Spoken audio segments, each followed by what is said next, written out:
Don't give up. You are not like a glass cup so that it break it easily.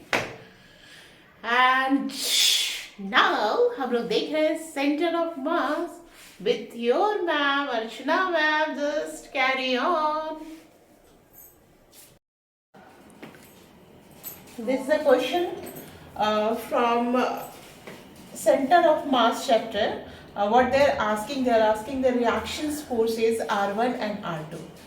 And this is the uniform rod. Its mass is given, that is 4 kg, and its W is equal to 4 kg, है ना.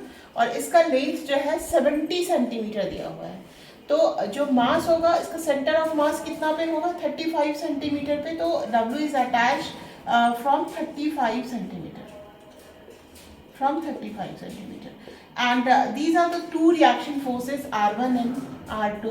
What they are asking the values of R1 and R2, and this R1 and R2 is 10 centimeter from the end point. Okay, or if another mass W1 is also attached, its weight is like 6 kg, 6 mg, we can write it 6g. Attached it from the end point, its distance is 30 centimeter. What are the reactions forces? कैसे करेंगे हम लोग? सबसे पहले जो Newton's laws of motion में हमने किया था वैसे ही करेंगे. यहाँ पे दो रिएक्शन फोर्सेज है, R1 और R2. अभी हमको डिस्टेंस से कोई मतलब नहीं है. और जो बैकवर्ड फोर्सेज है W1 और W2, वेट यानी R1 प्लस R2 जो है वो वेट के बराबर होगा. 6 प्लस 4 क्या हो जाएंगे, 10 इंटू जी, mg लिखेंगे. ये आप एनसीईआरटी में भी देख सकते हो. This is from the NCERT examples के हैं. उसके बाद हमको क्या करने हैं, टॉर्क लगाने हैं. तो टॉर्क में हमने आपको पहले सिखाया हुआ है कि क्या करते हैं. मान लो ये फोर्स है, ये डिस्टेंस है ना. अगर इस यहाँ पे हम लोग कैसे निकालते हैं, ये फोर्स है, ये है, तो ये इस पॉइंट के around R cross F is a torque. ठीक है. तो उस हिसाब, अब यहाँ पे देखो, यहाँ पे ये नहीं सोच रहा है कौन सा एंटी क्लॉकवाइज, अगर आप किस पॉइंट के अराउंड निकाल रहे हो ये इंपॉर्टेंट है. हमने ये पॉइंट चूज किया जहाँ पे इसका W है, यानी centre of CZ point of this mass system. तो वहाँ से अगर हम लोग चूज करते हैं तो सबसे पहले हमको डिस्टेंस निकालना पड़ेगा इसका इससे. तो ये पूरा 35 है, ये 10 है, तो ये 25. सिमिलरली ये भी क्या हो जाएगा, 25 होगा, है ना. एंड ये डिस्टेंस क्या होगा, ये देखो, ये पूरा 35 है, ये 30 है, तो ये क्या हो जाएगा, ये हमारा ये 5 होगा, तो ये 5 सेंटीमीटर है ना. तो सारे डिस्टेंसेस आ गए. ये अगर हम इस पॉइंट के राउंड निकालते हैं तो ये जो हमारा फोर्स है यहाँ पे, तो ये हो गया R क्रॉस F. यहाँ पे R क्रॉस F ऐसे निकालेंगे हम लोग, R क्रॉस F क्लॉकवाइज. फिर अगर ये R क्रॉस F है, उसी तरह हम लोग यहाँ भी कर देंगे. दिस वन इज R, यहाँ पे ये हो जाएगा, दोनों एक दूसरे के इक्वल एंड अपोजिट है. One is anti clockwise and दूसरा क्या होगा, क्लॉकवाइज होगा. तो हम लोग फटाफट कर लेते हैं इसको. अब इसमें हम लोग क्या करते हैं, R2 है ना. R2 अगर हम एंटी क्लॉकवाइज को पॉजिटिव लेते हैं, क्लॉकवाइज को नेगेटिव लेते हैं, तो R2 R क्रॉस आपको मैंने डायरेक्ट लिख दिया, R2 इंटू 25 सेंटीमीटर को 0.25 लिख दिया. सिमिलरली ये अगर आप देखोगे तो इसी साइड में है ना, बट ये फोर्स नीचे की तरफ है एंड ये फोर्स क्या है, ऊपर की तरफ है.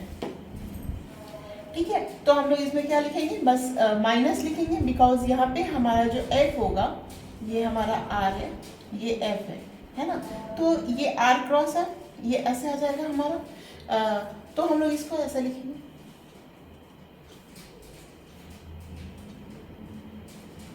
W1 into 0.05. और फिर W के जिस पॉइंट के अराउंड निकालना है वो, तो वहाँ पे तो जीरो लगे, सेम लाइन ऑफ एक्शन से. एंड दूसरा हमारा क्या हो जाएगा, R1 है ना. इसमें ये माइनस हो जाएगा, R1 इंटू ये भी हो जाएगा 25.25 लिख दीजिए, and this is equal to 0. तो इससे हमको क्या क्या आ जाएगा, R2 minus R1 0.25 is equal to W1.05 है ना, W1.05. और R2 माइनस R1, W1 का वैल्यू क्या है हमारा, ये जो ये फोर्स है W1 mg लिखना पड़ेगा, है ना।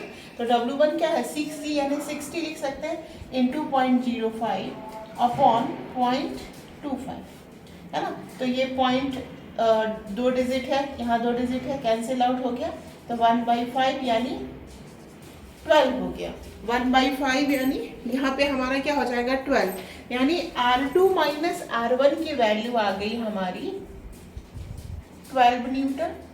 बट R1 प्लस R2 हमारी कितनी है 10 इंटू 10। अगर इफ वी टेक G बराबर 10 मीटर पर सेकेंड स्क्वायर, तो ये 10 हो गई, दोनों को ऐड करेंगे 2R2 बराबर 10 इंटू 10 100 हो गया, है ना।